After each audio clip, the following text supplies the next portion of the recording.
I didn't walk into service expecting to learn how to pray. I thought I already understood prayer, that it was something you just figure out, something you whisper when you're hurting, or repeat when you're trying to sound strong, or avoid when you're afraid of getting it wrong. But then Pastor said something that caught me off guard, something simple, something I had never slowed down long enough to see, something that made me realize how many people I know carry a quiet fear of praying. Afraid to pray out loud, afraid to pray underneath their breath, afraid to pray at all. And suddenly I understood why.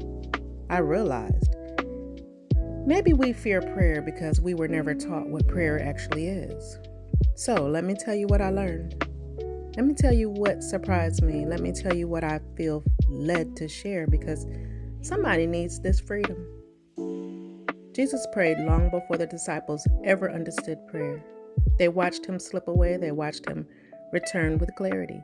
They watched him speak short words with long power. They watched him listen more than he spoke. And one day, after watching him pray more than they understood, they finally said, "Lord, teach us to pray."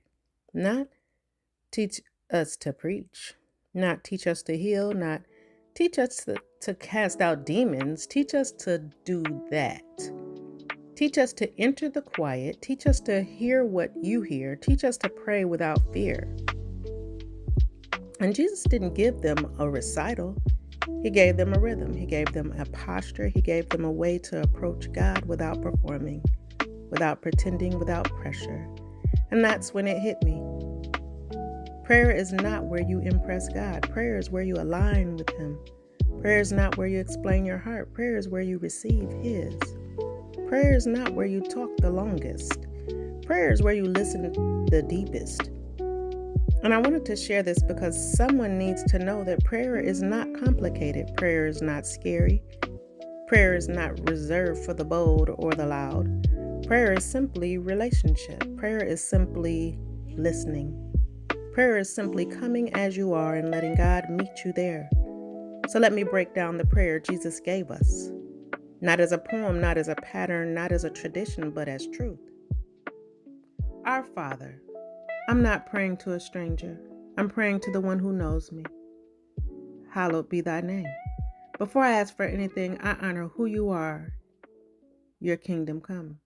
Interrupt my plans with your purpose. Your will be done. Bend my desires until they match yours. Give us this day our daily bread. I don't need tomorrow's answers, just today's portion.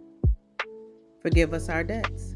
Clean the places in me I pretend are fine, as we forgive our debtors. Release me from the weight of what I'm still holding. Lead us not into temptation. Guide my steps away from what would break me.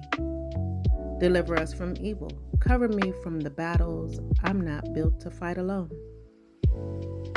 This is not performance. This is posture. This is not fear. This is freedom. Father, you already know my heart. You already know my needs. You already know the places I'm wrestling in, the places I'm weary. So I quiet myself now, not to speak, but to hear. Speak into my decisions. Speak into my emotions. Speak into my direction. Speak into my healing. Speak into my becoming. I surrender my will for yours. I release my plans for your path. I trade my noise for your knowing. Lead me, guide me, correct me. Protect me, align me, and let my life echo the prayer you taught. Simple, surrendered, listening, and full of you. Amen.